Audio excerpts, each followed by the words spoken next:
की ध्वनि तो आप में से ज्यादातर सभी लोग ने सुनी होगी।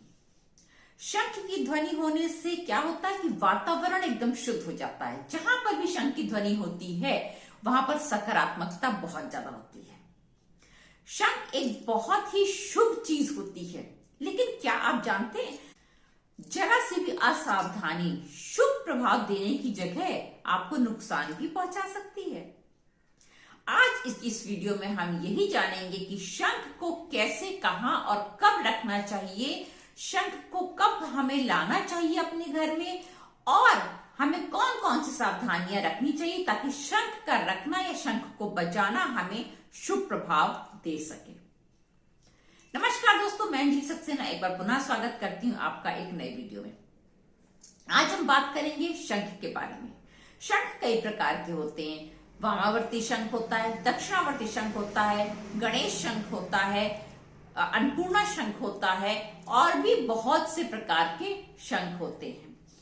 अब जानेंगे, सबसे पहले मैंने अपनी एक पिछली वीडियो में बताया था कि दक्षिणावर्ती शंख जो है वो कैसे रखना चाहिए, रखने की दिशा क्या होती है, नोक किस तरफ होना चाहिए, उसको किस तरह से रखना चाहिए, सब चीजों के बारे में मैंने उस वीडियो में बताया है। अगर आप दक्षिणावर्ती शंख के बारे में सारा ज्ञान प्राप्त करना चाहते हैं तो उस वीडियो का लिंक मैं डिस्क्रिप्शन में दे दूंगी, आप उसको देख सकते हैं। आज हम जानेंगे कुछ और बातें शंख के बारे में। जैसा कि आप सभी लोग जानते हैं कि वामावर्ती शंख जो होता है वो बजाने के काम आता है। दक्षिणावर्ती में छेद नहीं होता है, वामावर्ती में छेद होता है जिससे आप फूंक मार के शंख बजा सकते हैं। शंख बजाने के बहुत से लाभ होते हैं। शंख बजाने से जो है हमें स्वास्थ्य के भी लाभ मिलते हैं। हमें किसी भी प्रकार की जो है वो सांस से रिलेटेड प्रॉब्लम नहीं होती अगर हम शंख बजाते हैं तो। शंख बजाने से और क्या क्या होता है, शंख का पानी, यदि आप शंख में पानी भर लें और उस पानी को आप थोड़ी देर बाद, कुछ देर जब उसकी शक्ति उसमें एब्जॉर्ब हो जाए, तो थोड़ी देर बाद आप किसी ऐसे बच्चे को, व्यक्ति को पिला दें जिसको बोलने की समस्या हो, तो धीरे धीरे उसकी वाणी सही हो जाएगी, वो अच्छे से बोलने लग जाएगा। ये एक बहुत अच्छा उपाय उन लोगों के लिए भी होता है जिनको कम्युनिकेशन स्किल्स में प्रॉब्लम होती है, जो अच्छी तरह से कम्युनिकेट नहीं कर पाते, अपनी बात को रख नहीं पाते, उनको शंख का जल जरूर पीना चाहिए। उनके अंदर कॉन्फिडेंस बिल्डअप हो जाता है। शंख रखने की सही दिशा क्या होती है? आप अपने घर में पूजा स्थान में शंख रखते हैं। वैसे तो ये स्थान जो है वो शिव जी का है, और शिव जी के मंदिर में आपने कभी शंख नहीं सुना होगा। शिव जी के मंदिर में हमेशा घंटा बजता है, घड़ियाल बजते हैं, लेकिन शंख नहीं बजता है, डमरू बजता है, क्योंकि शंकर जी के ऊपर शंख का जल नहीं चढ़ाया जाता। उन्होंने शंख चूर्ण का वध किया था, तब से शंख का जल उनके लिए वर्जित है, वो उनको नहीं चढ़ाया जाता है। लेकिन हाँ, विष्णु जी का तो ये खास वाद्य यंत्र है। विष्णु जी तो इसको जरूर बजाते हैं, उनका ये बहुत ही प्रिय यंत्र है। अब लक्ष्मी जी कहां से निकली थी? लक्ष्मी जी निकली थी समुद्र मंथन से, और समुद्र मंथन से ही शंख का उद्भव हुआ था। इसलिए लक्ष्मी जी के भाई के रूप में भी शंख को माना जाता है। इसलिए हम लोग लक्ष्मी जी की प्राप्ति के लिए भी शंख का प्रयोग करते हैं। कैसे? आप जो दक्षिणावर्ती शंख होता है उसमें अगर आप चावल भर के रखेंगे तो आपके यहां धन आने की संभावना बढ़ जाती है। बहुत से लोग शंख को उल्टा रखते हैं, मतलब जो खुला स्थान होता है उसको नीचे कर देते हैं।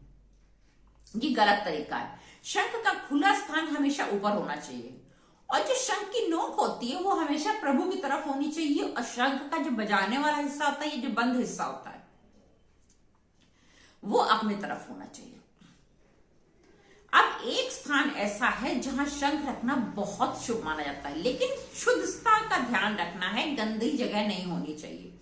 आप कोई अलग से अलमीरा वगैरह या कोई चीज, कोई शेल्फ उसके लिए प्रिपेयर कर लीजिए, तब आप अपने घर के उस कोने में अगर शंख रखेंगे तो आपको बहुत अपार धन मिलेगा। वो कोना कौन सा है? जैसा कि आप सभी लोग जानते हैं कि शंख निकला कहां से है? समुद्र मंथन से, यानी कि समुद्र से, नदी से नहीं निकला है, समुद्र से निकला है। समुद्र की दिशा क्या है? दक्षिण। तो अगर आप अपने घर के दक्षिण में शंख रखते हैं तो ये आपके धन के स्रोत को आकर्षित करता है। लेकिन शुद्धता का ध्यान रखना चाहिए, कहीं भी आप वॉशरूम वगैरह के पास में ना रखें, ऐसा आपको खास ख्याल रखना चाहिए। आपको किचन के पास भी शंख नहीं रखना चाहिए। लेकिन हाँ, इसमें एक जो है अपवाद भी है। क्या? एक आता है अन्नपूर्णा शंख।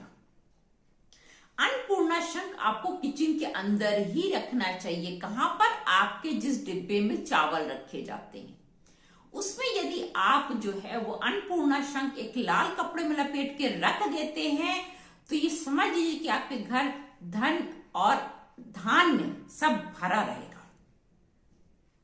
अन्नपूर्णा शंख।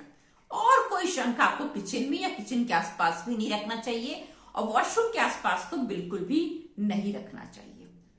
शंख से रिलेटेड ऐसी बहुत सी बातें जिनका ध्यान हमें रखना चाहिए। अब शंख बजाते कब है?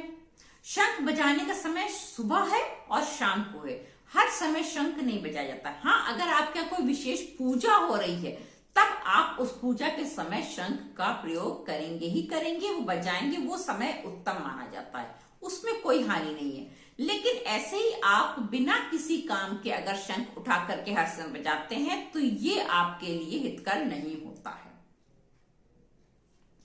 अब जानेंगे एक और बात शंख से रिलेटेड कि शंख आपको कभी भी किसी के घर का बजाया हुआ नहीं लेके आना चाहिए।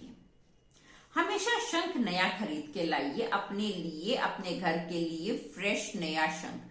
किसी के घर का बजाया हुआ शंख अपने घर नहीं लाया जाता है। ये आपके यहां प्रतिकूल प्रभाव डालता है। शंख आपको अपने मंदिर में स्थापित कब करना चाहिए? शंख स्थापित करने का सही समय क्या है? या तो आप किसी बड़े पर्व में स्थापित की, जैसे होली है, दिवाली है, दशहरा, नवरात्रे हैं, या तो फिर पुष्य नक्षत्र है। ऐसे किसी अच्छी तिथि में ही आप शंख अपने घर लाके स्थापित करिए। ऐसे ही हर समय किसी भी तिथि का प्रयोग ना करें अपने घर शंख लाने की, क्योंकि ये बहुत ही प्योर चीज होती है। शंख का पानी आप पी सकते हैं अपने स्वास्थ्य संबंधी समस्याओं को भी दूर करने के लिए। शंख का पानी बहुत फायदा करता है। बस धो करके साफ करके और तब उसमें शुद्ध जल भरें और उसको पिए। ऐसे ही नहीं रखा हुआ पीना चाहिए। क्या पता उसमें क्या चला गया हो, क्योंकि वो तो आप खुला रखेंगे। इसलिए ध्यान दीजिए, धो करके साफ करके तब उसमें आप स्वच्छ जल भरें और उसको आप फिर पिए। ये थी शंख से रिलेटेड कुछ ऐसी जानकारियां जिनका ध्यान आपको रखना चाहिए। ऐसे अगर आप इस तरह से शंख का प्रयोग करते हैं, अपने घर में रखते हैं, तो शंख जो है वो आपको बहुत लाभ दे सकता है। आपकी परिस्थिति बदल सकता है, आपके घर में धन धान्य ला सकता है और आपका घर का वातावरण शुद्ध कर सकता है, क्योंकि शंख की ध्वनि बहुत अच्छी होती है। उसकी एक अलग ही वाइब्रेशंस होती हैं जो आपके पूरे घर के और घर के आसपास के भी वातावरण को शुद्ध करने की क्षमता रखती हैं। फिर मिलेंगे एक नए वीडियो में एक नए विषय के साथ। तब तक के लिए धन्यवाद।